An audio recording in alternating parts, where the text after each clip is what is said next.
Bitcoin genera dos reacciones muy opuestas.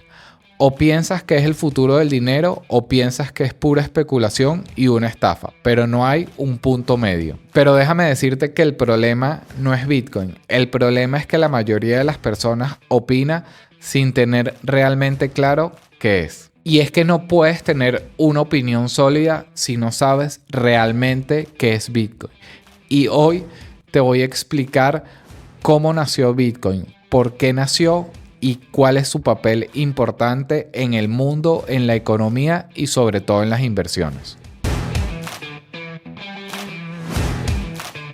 Hola, soy Gerardo Álvarez y hoy voy a enseñarte todo lo que he aprendido acerca de Bitcoin. Y quienes me conocen saben que soy un fiel creyente de Bitcoin, así que nada, voy a tratar de mostrarte todo lo que he aprendido en estos años de una manera muy fácil para que tú puedas decidir si vale la pena o no incorporarlo en tu cartera de inversión. En primer lugar, hay que hablar del contexto. Bitcoin nace en 2008 en medio de una crisis financiera producto de la burbuja inmobiliaria y fue creado por una persona o un grupo de personas llamado Satoshi Nakamoto. Y este dato no es menor. Que Bitcoin sea anónimo es parte del sistema. Así fue decidido por su creador. ¿Por qué? Bueno, porque hay muchos beneficios, por así decirlo, al no haber una cara visible detrás de este proyecto.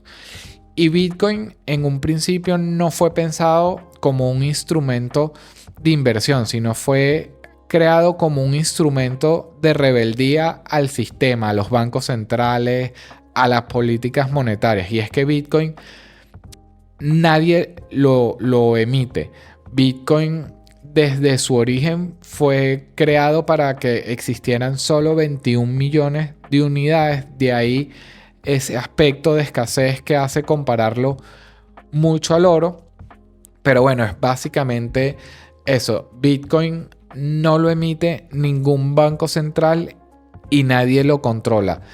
Parte de la columna vertebral, por así decirlo, de Bitcoin es el poder de la descentralización. Esto quiere decir que a diferencia, por ejemplo, de una transferencia bancaria entre dos personas donde pasa por un banco y ese banco valida la transacción, en Bitcoin no. Las mismas personas y la misma comunidad que está conectada a Bitcoin tiene la propiedad para verificar esa transacción. Por eso se dice que es un instrumento que nace como una crítica al sistema, a los bancos centrales que en ese momento estaban rescatando los bancos que habían quebrado. Entonces, Bitcoin tiene una parte filosófica que a mí particularmente me atrapó y que es importante tener en cuenta a la hora de decidir si invertir o no en él. Y es eso, parte importante de la estructura de Bitcoin es la blockchain, que es una especie de libro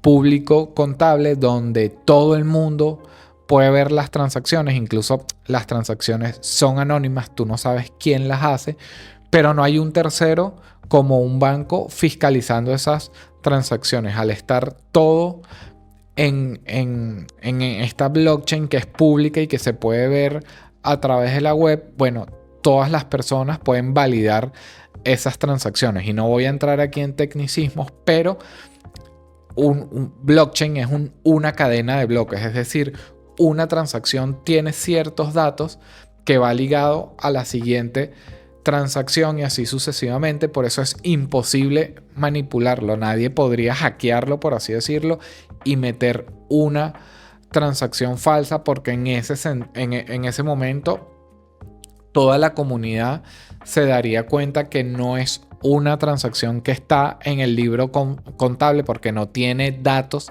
de las transacciones anteriores y simplemente se rechazaría. Como te digo, no voy a entrar en tecnicismo, pero si eres una persona que te gusta este aspecto, te puedo recomendar un libro que se llama Mastering en Bitcoin, que explica perfectamente cómo funciona Bitcoin, no a nivel de inversión, pero sí a nivel de sistema. Básicamente, Bitcoin es programación, está construido sobre código, es dinero netamente digital, pero no digital de los bancos, sino es un dinero que realmente vive únicamente en Internet. Como te dije, parte de sus características y que lo ha hecho tan interesante es, uno, que es limitado, muy parecido al oro. Tiene 21 millones de unidades y no se pueden crear más. Por otro lado, como te digo, es descentralizado. Nadie lo controla, sino los mismos usuarios con sus transferencias lo validan.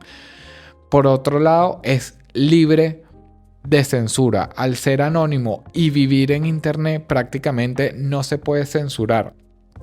Aquí hay ciertos matices porque, bueno, uno escucha de en X país está prohibido Bitcoin. Realmente lo que prohíben es el exchange o el broker que transaccione con Bitcoin. Pero ya vamos a ver más adelante que Bitcoin vive en Internet, ¿no? Aquí pongo la analogía de un océano. O sea, Bitcoin es un océano. Tú puedes por ahí controlar lo que entra y sale de cierto puerto, pero no puedes controlar lo que pasa mar adentro, ¿no? Así un poco se comporta Bitcoin y por eso lo hace global, ¿no? Se hace un activo global, incluso, bueno, en conflictos como Ucrania, Bitcoin ha tenido un papel importante porque por ahí sí el sistema se ha visto afectado por una guerra o por una sanción.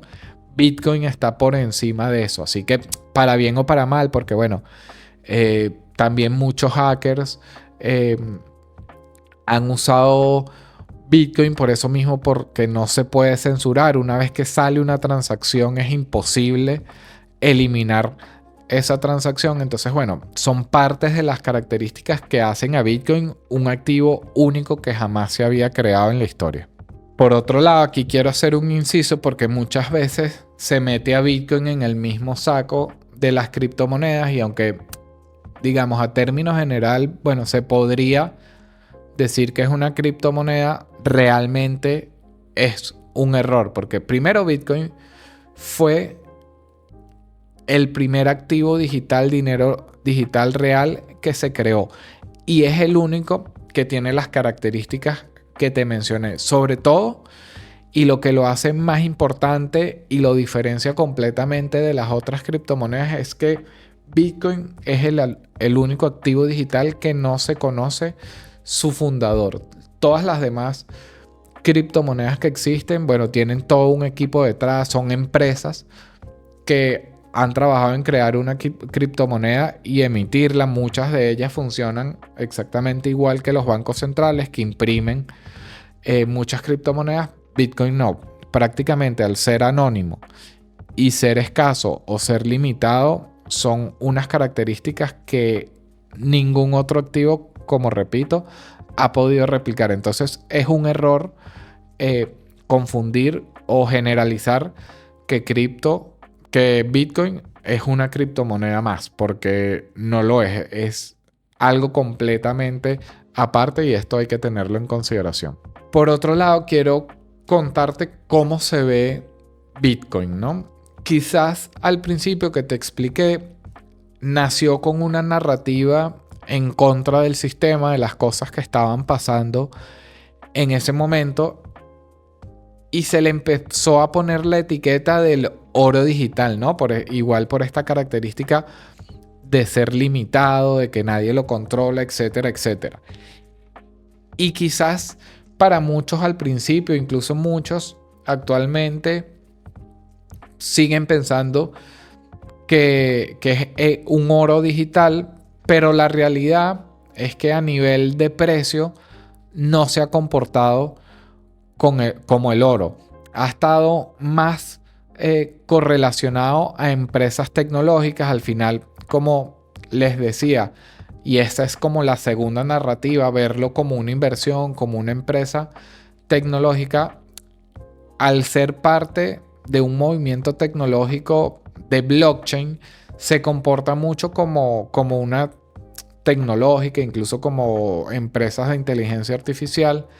Entonces, los mismos factores que afectan a, no sé, al Nasdaq 100 o a empresas tecnológicas, suele afectar a Bitcoin.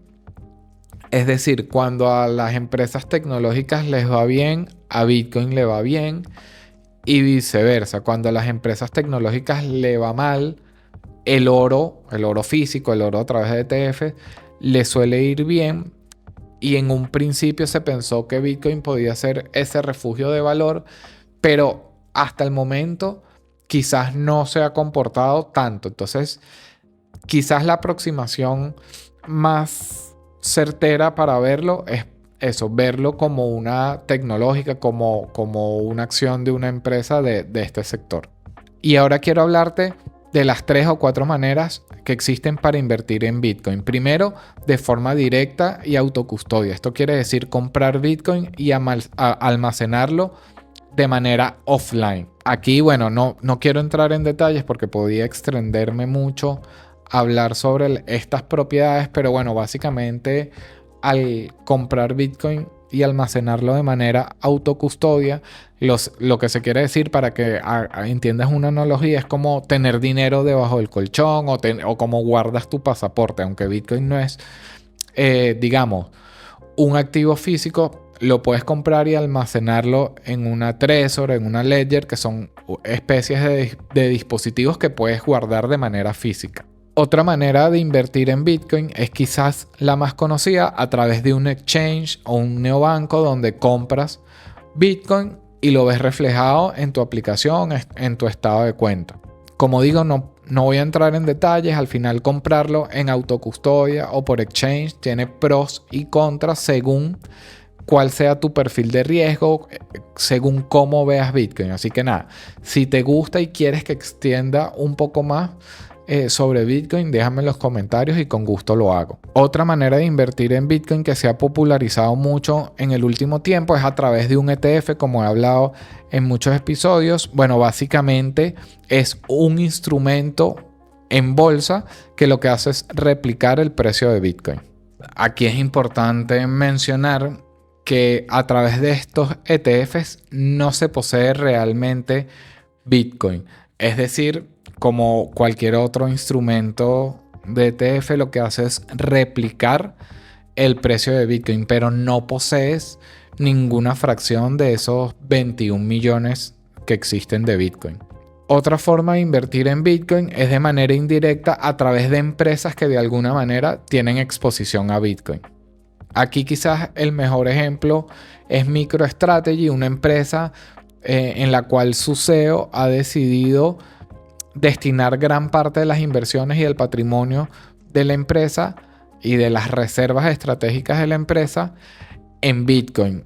Por ahí, quizás si no quieres tener Bitcoin de manera directa, invertir en las acciones de esta empresa te expone de forma indirecta a Bitcoin, porque si a Bitcoin le va bien o mal y la empresa, al tener tantas reservas en Bitcoin, pues sus acciones, como se ha visto, tienden a subir o a bajar según cómo se mueva el precio de Bitcoin. Bueno, y ya casi para finalizar, nada, dejarte algunas reflexiones. He seguido muy de cerca la evolución de Bitcoin a lo largo de estos años y me impresiona y me da gusto, por así decirlo, ver cómo pasó de ser un activo al que se le tenía miedo. Como muchas cosas nuevas en el mundo, se buscó censurar porque no se entendía, pero hoy el panorama es distinto, ¿no? Por ahí está El Salvador usando Bitcoin como moneda de curso legal. Está Estados Unidos, la gran reserva, potencia del mundo, usando Bitcoin como reserva estratégica. Los grandes bancos de Wall Street creando instrumentos como los ETF para tener exposición a este activo. Entonces, bueno, esos son detalles, más todos los que dije en el video, a tener en cuenta para decidir si invertir o no en Bitcoin. Y bueno, aunque a lo largo del video no he hablado del precio, el precio de Bitcoin efectivamente es muy volátil, pero aquí es importante entender que si se mira el gráfico del precio de Bitcoin a muy largo plazo, se ve que tiene una tendencia alcista desde 2008 que se creó. Ciertamente, al ser un activo muy volátil, se ha visto como su precio puede haber bajado un 50, un 80%. Por poner un ejemplo, llegó a su máximo histórico en 2025 de 160.000 y cayó hasta los 70 o 60.000. Entonces, bueno, es un activo que hay que tener cuidado, hay que conocerse aún el perfil de riesgo que tiene uno para saber si es un activo que puede o no entrar en nuestra cartera. Y bueno, espero que este video te haya ayudado un poco a crear ese criterio. Así que si te gustó, suscríbete, nos vemos. Te invito a mi newsletter donde hablo de muchos de estos temas y nos vemos en un próximo video.